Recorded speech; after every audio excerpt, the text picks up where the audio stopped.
Alright, ladies and gentlemen of the YouTube citizens, y'all know who this is. This is your boy That's True and Fun Out. And it's another Throwback Tunes on another Thursday. So let's not waste any time, because I feel there's a lot of info to get through with this one. So yeah, let's get to it. So the album I am reviewing is by Lauryn Hill, and it is called The Miseducation of Lauryn Hill.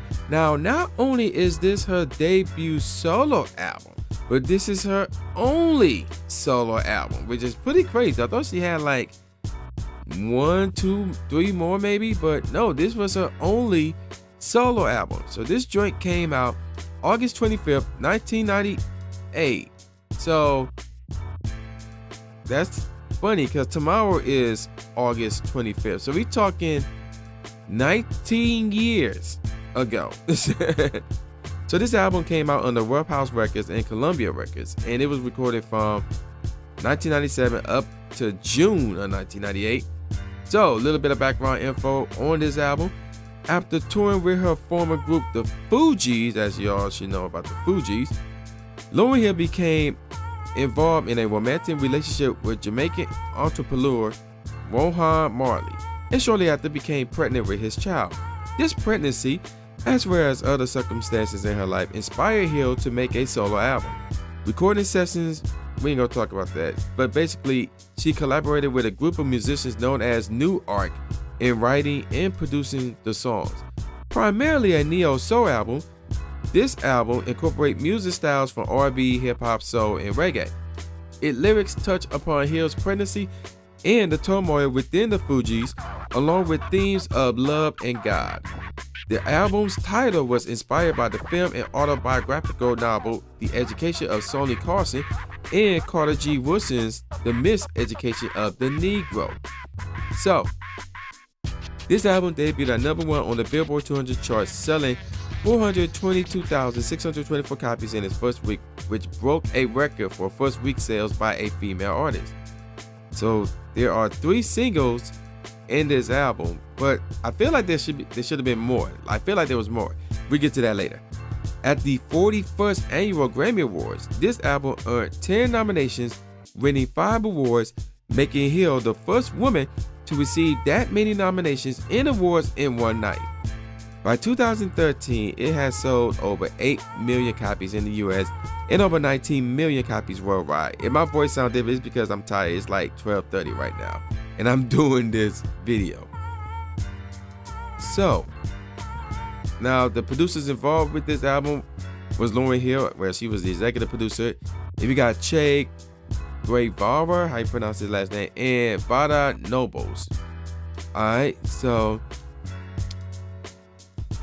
a little bit of background info. I believe I covered this background info already, and that's it. Now there is some more controversy. Well, not more controversy. There's some controversy, period, with this album. So let's get to that, as it was actually under a lawsuit. I crap you not. So, as I mentioned, this album was largely a collaboration work between Hill and a group of musicians known as New Ark. There was a, and I quote, label pressure to do the Prince thing, end quote, wherein all tracks would be credited as, and I quote, written and produced by, end quote, the artist with little outside help. While recording the album, when Lauryn Hill was asked about providing contracts or documentation to the musicians, she replied, and I quote, we all love each other. This ain't about documents. This is blessed. In 1998, New Ark filed a 50-page lawsuit against Lauryn Hill, her management, and her record label, stating that Hill, and I quote, used their songs and production skills but failed to properly credit them for the work, end quote. The musicians claimed to be the primary songwriters on 2 tracks and major contributors on several others, though Gordon Williams, the album's mixer and engineer, described the project as a, and I quote, powerfully personal effort by Hill. It was definitely her vision, end quote. In response to the lawsuit, Hill claimed that New Ark took advantage of her success. New Ark requests partial writing credits and monetary reimbursement. The lawsuit was eventually settled out of court in February 2001 for a reported $5 million. Wow. So, moving on from the lawsuit to the accolades, this album have appeared on a number of lists ranking the greatest albums ever, according to Acclaimed Music. It is the 154th most ranked record on critics' all-time list. And if you were to look at the list, the number of lists that this album was a part of, it's a lot. I ain't going through all that. So, now let's get on to the tracks. So there's 14 tracks, however, 2 of them are hidden. So there's a grand total of 16 tracks. The first track is the intro, and everything else are like legit songs. So I can give you a top 5, not a top 3. So let's start with the first track, which is again called Intro, followed by Lost Ones, slightly more on that track later. Next up is X Factor, followed by To Xeon featuring Carlos Santana. Next up is Do Wop, and in parentheses That Thing. Y'all should know that song, by the way. Followed by track number 6, Superstar, followed by Final Hour. Track number 8 is called When It Hurts So Bad. Next up is, okay, I'm at to say pause, no homo, and all that stuff right here. Track number 9 is called I Used to Love Him, featuring Mary J. Blige. Track number 10 is called Forgive Them Father, followed by Every Ghetto, Every City. Then track number 12 is called Nothing Even Matters, featuring D'Angelo. Y'all should know that song too. And then y'all should know the next one. Everything is Everything, followed by the name of the album, The Miseducation of Lauryn Hill. Yes, that's track number 14. That's the name of that track. Then we get to the 2 hidden tracks. And again, y'all should know this as well. Track number 15 is called Can't Take My Eyes Off You, followed by Tell Him. So, let's talk about the singles. Let's first start off with Doo Wop, obviously. So, Doo Wop came out on July 7, 1998. It is the debut solo single for Lauryn Hill, by the way, off this album. And the song, and here's the little background from this. The song is a warning from Hill to African American men and women caught in, and I quote, the struggle. Both the women who, and I quote, try to be a hard rock when they are really a gem, and the men who are, and I quote, more concerned with his rims and his Timbs than his women, end quote, are admonished, by Hill, who warns them not to allow that thing to ruin their lives. The chorus has been praised for promoting, oh my gosh, this word right here, egalitarianism between the sexes. Okay, and obviously there's a music video for this song right here, and there's a lot of apparently there's some covers for this song as well.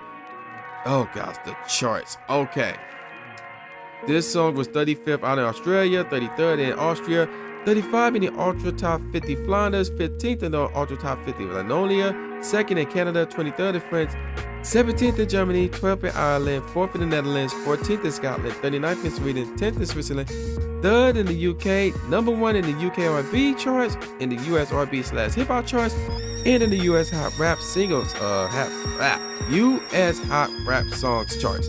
Number 2 in the US Hot R&B/hip hop songs, and 12th in the US Mainstream Top 40.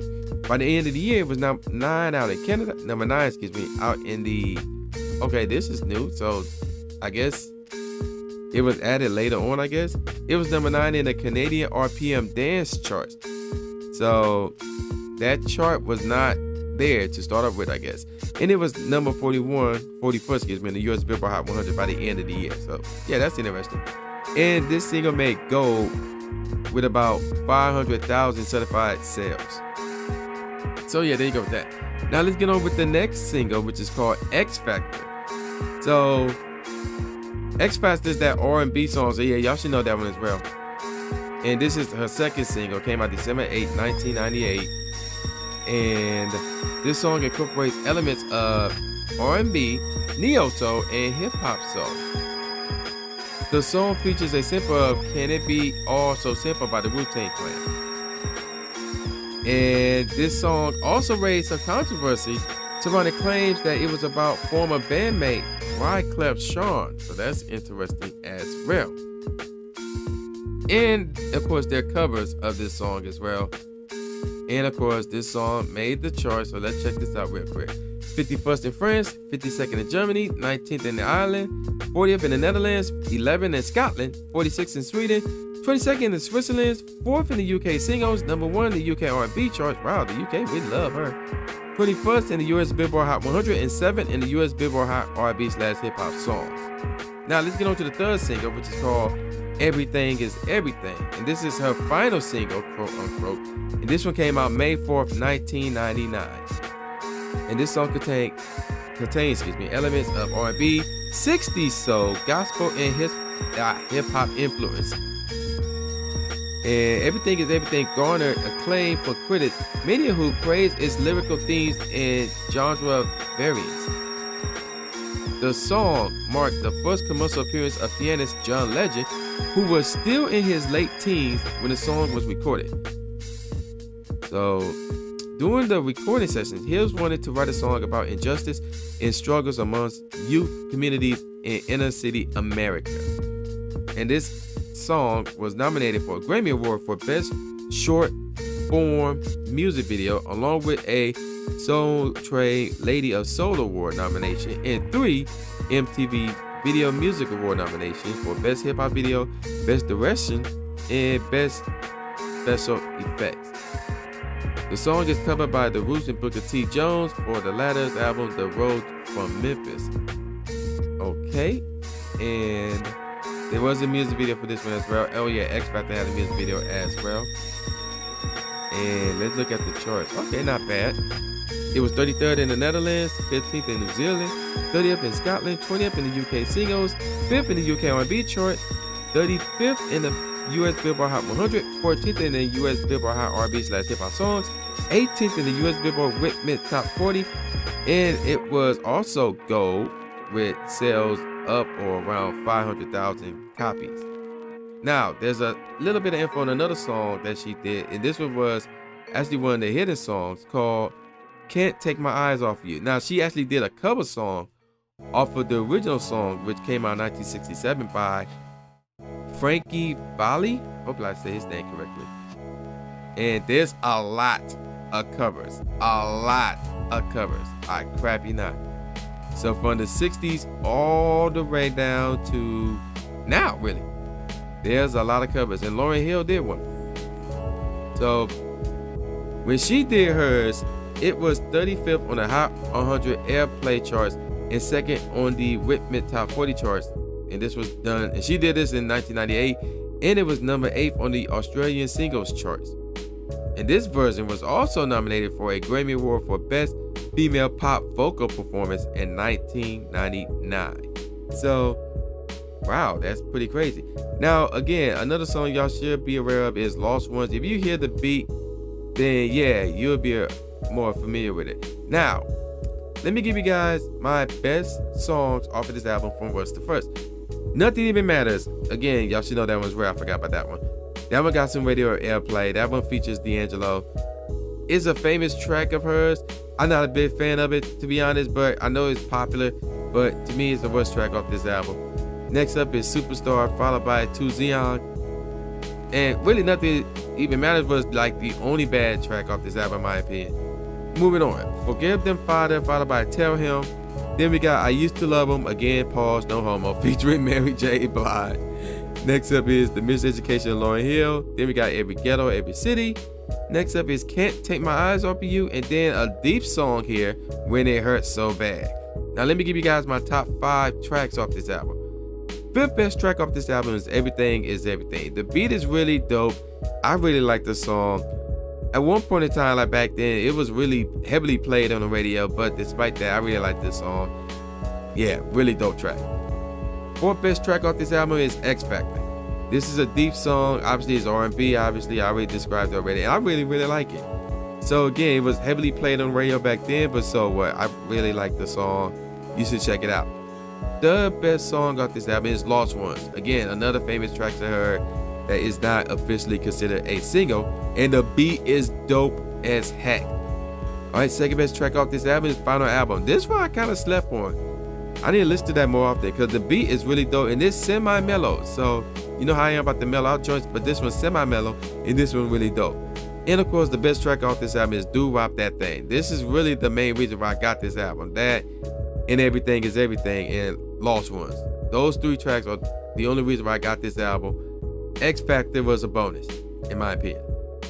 So, there you go with my best tracks off this album. Now, let me give you guys some professional ratings. And I forgot to give you guys how this album did as a whole as far as charts and sales and things of that nature. So, Entertainment Weekly gave it an A. The Guardian gave it 5 out of 5 stars. LA Times gave it 2.5 out of 4 stars. Melody Maker gave it 4 out of 5 stars. Music, with a Z, gave it 5 out of 5 stars. NME gave it 8 out of 10, as did Pitchfork. Q and Rolling Stone gave it 4 out of 5 stars. And Spin gave it 9 out of 10 stars. And here how this album did. Chart rise, that is. So, I was hoping that there would be like a list of the charts, but oh yes, there is. Oh my gosh, okay. Out in Australia, it was number 2. Austrian, number 4. Ultra Top Flanders, number 10. Wallonia, number 3. It was number 1 out in Canada. 11 in Dutch. 20 up in Finnish, again that word, or that country, wherever. 3rd in French and Italian. 9th in Germany. 5th in New Zealand, excuse me. 2nd in Norwegian, excuse me. 3rd in Scotland and in Sweden. 11th in Switzerland. 2nd in UK albums. Number 1 in UK R&B albums charts, and the US Billboard Top 200, and the US Top R&B/Hip Hop Albums charts. By the end of the year, 1998 that is, it was 82nd in the UK album charts and 24th on the US Billboard 200 charts. By the end of 1999, it was 34th on the German albums chart. So you mean to tell me like it was on the charts, then by the end of 98 it left the charts, but by the end of 99 it got back on the charts? That's crazy. It was 17th on the UK album charts and number 11 on the US Billboard 200. So wait a minute, it dropped in 1998, but it went back up in 1999. That's crazy as well. And by the end of the decade, it was 40th on the US Billboard 200. And let's look at the certifications. Ooh, wow. So it was platinum out in Australia, gold in Austria, and Switzerland as well. And it was platinum out in Belgium, France, Germany, the Netherlands, and Sweden. It was double platinum out in Europe, triple platinum in New Zealand and the United Kingdom. 7 times, what do you call that? 7 times platinum in Canada, and that's it. And then of course it was 8 times platinum here in the United States.